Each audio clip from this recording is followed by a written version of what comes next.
Right, hello there. Now just going on to the second bit, which is going over the longer answer question, well, the equations. Now, writing equations is writing equations is a really vital part of chemistry, really. And some of them are half equations, which just means that they talk about either a reduction or an oxidation, i.e., where electrons are getting lost by one thing to an electrode, and then the electrons will go around the circuit, and then they will be gained by something else in a reduction on the other side. So oxidation is when something loses some electrons, and reduction is where they're gained. Now, half equations just say either the reduction or the oxidation, and then the full equation, which can be for redox reactions, such as those, or just for any reaction, shouldn't have any electrons written on them, because the electrons will be always in the compound. So, half equations show the reaction occurring at positive electrode for electrolysis of molten potassium oxide. Now, a really key thing here: is it molten or is it aqueous? Molten means you only have the things in the potassium oxide. There's no water there if you melt it. You literally melt it. Okay, well, it's an ionic thing. Oxide is O2 minus. Potassium is K plus ions. There will be a ratio of 2K plus to 1 O2 minus there, but we're only going to deal with one of them because only one of them is going to get attracted to the positive electrode. Well, which one's going to get attracted to the positive electrode? The oxide. So, thinking about this, we start off with oxide because we know that's in the potassium oxide. Now, what are we likely to make via either gaining, although in this case, losing electrons to an electrode? All you can do is lose electrons which are charged. So what can I make from oxide? The only other thing I can really make is oxygen. Now, oxygen is uncharged and it's diatomic. That's how it manages to have still a full outer shell and be uncharged. So we're going to go from O2 minus to O2. Now, O2 has 2 oxygen atoms in it, so I'm going to need 2 O2 minus ions. What's going to be released, what's the difference between O2 and 2 O2 minus, is 4 electrons.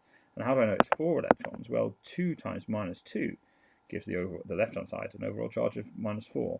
So 4 individual electrons, the ones that have been lost, give the overall of the right-hand side a charge of minus 4 and therefore balance. So it's losing 4 electrons there.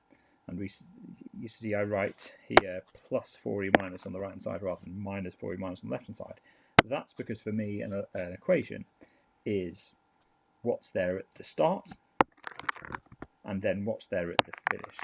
Now at the start we've got 2 oxide ions floating around in that melt, and after that half of that reaction happens at the electrode, you're going to have an oxygen molecule which will go off as a bubble of oxygen gas with some of its friends. And 4 electrons, which will be left behind, not as part of the oxygen molecule. Those 4 electrons are the ones that are left behind on the anode, and those are the ones that are going to go around the surface. Now, so the next one, half equation should show having the negative electrode on the electrolysis of molten potassium oxide. Okay, so this is where the positive K plus ions get involved. Again, I'm not thinking about water because it's molten and it's not water, so there isn't any water there.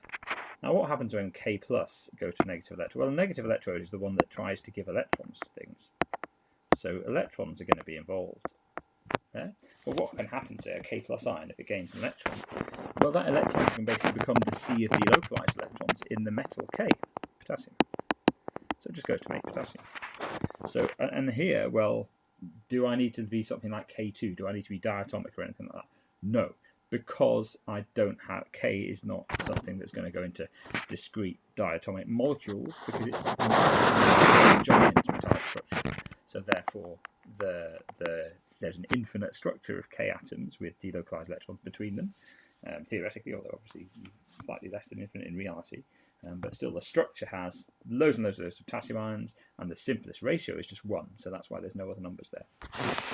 K plus E minus K. Everything's balanced because 1 plus and 1 minus balance each other out, and K is already neutral. Half equations show the reaction occurring in negative electrodes using electrolysis of aqueous potassium chloride. So aqueous means you have to consider that we've got water there. That's an option. We could react water, we could react K plus, we could react Cl minus.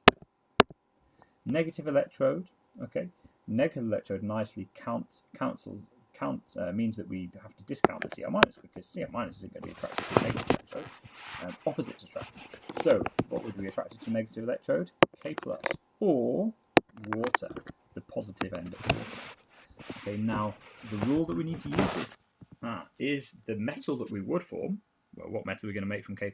We could make potassium. Is that more reactive or less reactive than hydrogen?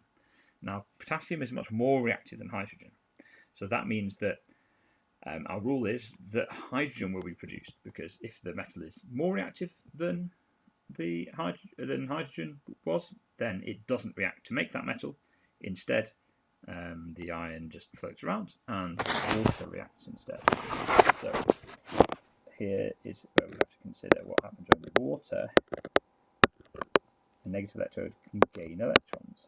Well, in this case, the product is going to be hydrogen here, because the positive end of water is the hydrogen end of water, and it's the hydrogen atoms that get ripped off. Now, what happens is you make hydrogen, and think about a water molecule. You actually don't rip off both the hydrogen atoms. There's a video on the playlist about this, by the way. You don't rip off both hydrogen atoms. One of the hydrogen atoms goes, leaves its electrons behind, and what does this thing make? Well, this thing is actually the hydroxide ion, OH-. So OH- has taken those electrons in the bond there as well. Well, how many molecules of water do I need to have there to do it? Well, I'm going to actually need 2, because if both those electrons went there, I'd just have a hydrogen atom on its own, but I know I need to make diatomic hydrogen, because that's how hydrogen exists in real life. So I need to be able to pair them up. If I want to pair them up, well, I need 2 of these water molecules, and they're going to release 2 hydroxide ions. Now, those 2 hydrogen atoms aren't the only thing that's needed to make a hydrogen molecule. A hydrogen molecule also has electrons in that covalent bond. How many electrons are in a covalent bond? 2. So it's the 2 electrons that are needed. Have I balanced everything? I do a counting procedure. And you realise that no, I haven't, because I've got 2 hydrogen atoms there, but 1, 2, 3 there. And of course I've forgotten that I had 2 water molecules here, so it's really important there for me to write a 2 in front there. Now, this is why checking over your equation when it's finished is so important, because that was quite an easy mistake to make. I didn't mean to make that mistake there, but I realised it because I was checking over my equation. So 2 water molecules, that gives us all the atoms we need on the right-hand side, and water is neutral.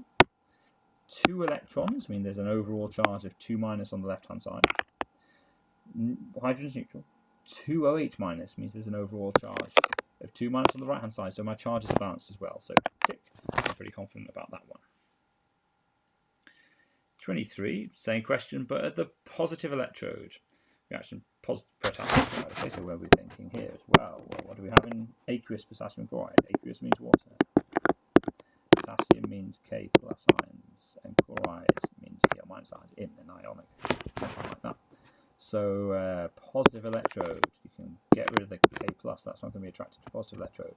Chloride ions will, and there's the oxygen end of water is negative, is slightly negatively charged as well. So that's the battle. Now, what's a question that we have to ask ourselves at the positive anode? It's whether we have a halide ion there. And chlorine is in group 7, so chlorine is a halide ion. Chloride is a halide ion. So chloride is going to react at a positive electrode, so that means it's going to lose an electron at least to the positive electrode. And what can it make? Well, I haven't got any other atoms to play with. Water hasn't got involved, it hasn't reacted, because my rule was talking about chloride ions. So the only other thing to make is chlorine Cl2. You know, there's no other atoms around, so what's the other thing that I know that contains only chlorine atoms? Well, there's chloride ions with an extra electron, or there's chlorine Cl2. It's a diatomic molecule to get the full outer shell. Whereas chloride ions already had a full outer shell, so it doesn't need to be diatomic. Well, how many, if I'm going to make chlorine Cl2, I'm going to need 2 chloride ions. Well, if I'm making something neutral from 2 things that had a negative charge, then that makes sense that I lose 2 electrons. My check there is it balanced in atoms? Well, 2 chlorines, so yes, it's balanced in atoms. Is it balanced in charge? 2- neutral, so yes, it's balanced in charge. Always 2 things to check. Are they balanced in atoms? Are they balanced in charge?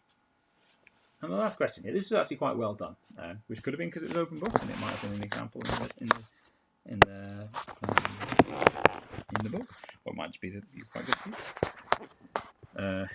And the key, you can get most of this just by looking at thinking carefully about the words. Extraction of iron. Okay, so I'm thinking iron. Iron's got a giant metallic structure. The formula is Fe because it's giant, so you just simplify it down to 1. That is an extraction of iron. So that tells me it's a product. Right hand side of the equation.